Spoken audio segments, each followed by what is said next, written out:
Do you want to talk about your things that were the exact opposite of your favorite? Ugh, your least favorite games of 2018? I don't know about games, but Least favorite things? I guess These are a gaming. few of my least favorite things. I don't know. The one thing that I was thinking of, and I was talking to Mrs. Cheap about this last night as we were playing Assassin's Creed Odyssey and looking through the store, the Ubisoft store that's built into the game, to buy all the skins and all. Just like stores built into games in general is pretty lousy. Yeah, pretty much. But I was thinking, like, do you remember when they first announced, we're gonna have the capability to sell content in games, and they announced it at E3 and Skater Girl and microtransactions and all that shit. Mm-hmm. We skipped the microtransactions and we went right to the macro transactions.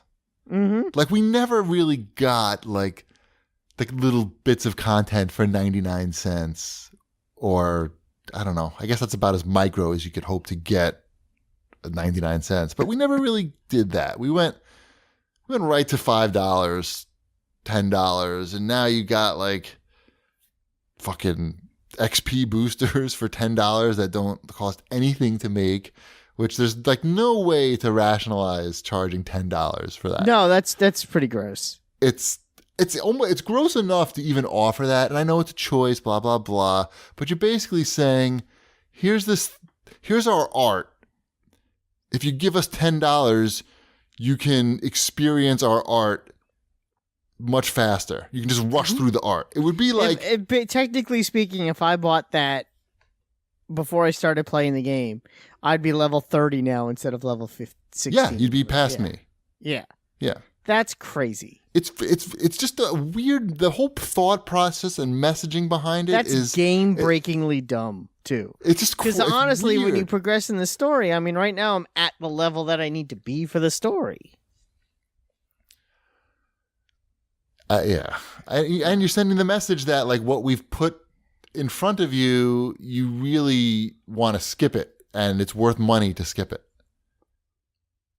It's like going to a museum and saying, hey, if you give us an extra $10, you can like skip the parts of the museum. Like, I don't even know. Like, it doesn't make it. It's just a weird thing, and I hate it, and I can't stop thinking about it.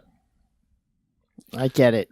You know what I'm saying? It's just, we skipped the we skipped the micro, we went right to the macro. Yep. Bastards. Anything you want to say for your... I mean, I would say disappointing sequels that's what this year will probably be most remembered for. I think Far Cry 5, even though it made my list, was still a disappointment.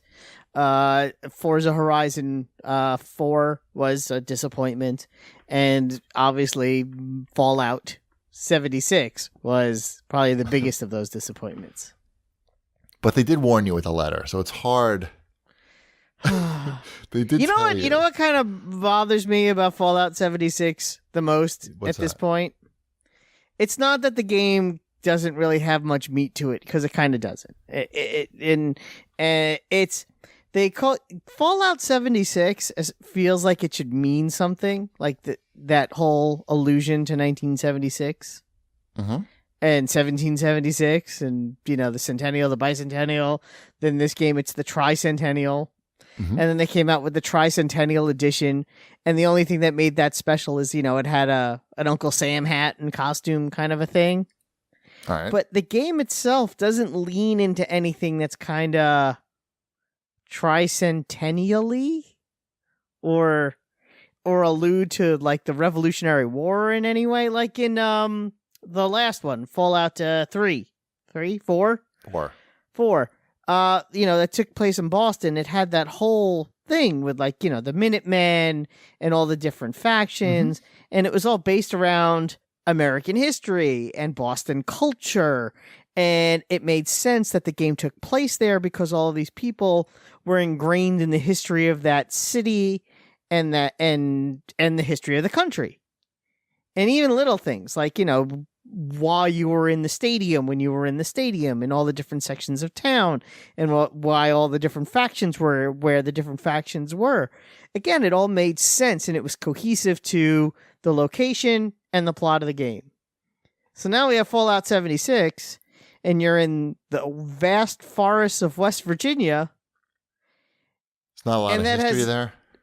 It's not. They don't even try to implement any kind of history there, and that's where I think the game falls short. I know a lot of people complain about other things, like it's buggy, or they wanted it to be, like an old, or like like the previous Fallout games. But I think you can't say they didn't warn you about any of this. No, well, I think where the game fails on it, I don't think they warned you enough that this game wasn't going to go anywhere. Well, I get what you're saying, Wombat. They straight up came out at E3 and everybody went, "What is this?" And they told you exactly what it was. And then they came out and they sent another letter before it came out and said, "All right, guys, here we go. This is going to be a rough ride." Right. Yeah, but I think that's like a technical. I think but that's not what we're. Yeah, because that's not what we're. That's not what we're talking about. We're talking about you're going to call your game Fallout 76. It better mean something. Well, I think, and more generally, the Fallout games, the environment is really a big part of the game, and had the personality of just the location. And in this scenario, and they didn't just call it Fallout, Fallout 5 or Fallout 4.5. They gave it a name. Fallout New Vegas was called Fallout New Vegas for a reason. Why not just call it Fallout West Virginia? If you're going to call it Fallout 76, it should mean something. And it doesn't. And that's weird to me. I think they've said it in West Virginia because they really just wanted, they didn't really want to do any of that stuff that you just because they wanted it to be as brown and open as possible. Right. And it's just a multiplayer sandbox for the most part, and they didn't want to inject that type of history and into it. I guess that costs more money. But when you take that away from Fallout, it's like, yes, no, it makes sense. I get it. So, I don't know. They need to do something. They need to figure out why it's called Fallout 76. That's what they need to do. Right. All right. Let's. Where are we here? Let's do a quick Wombat's Overwatch Onslaught. And we never asked Shipwreck if there's something he hated from this year. Oh, Shipwreck? What did you hate other than me? What did I hate? I was disappointed I wasn't in NBA 2K Playgrounds too. Yeah, they got shafted in that. Yeah, I actually just checked recently to see if they added you, and they did not. Have they not added me yet? No, I checked maybe still. Maybe that'll be the best thing of 2019. Yes.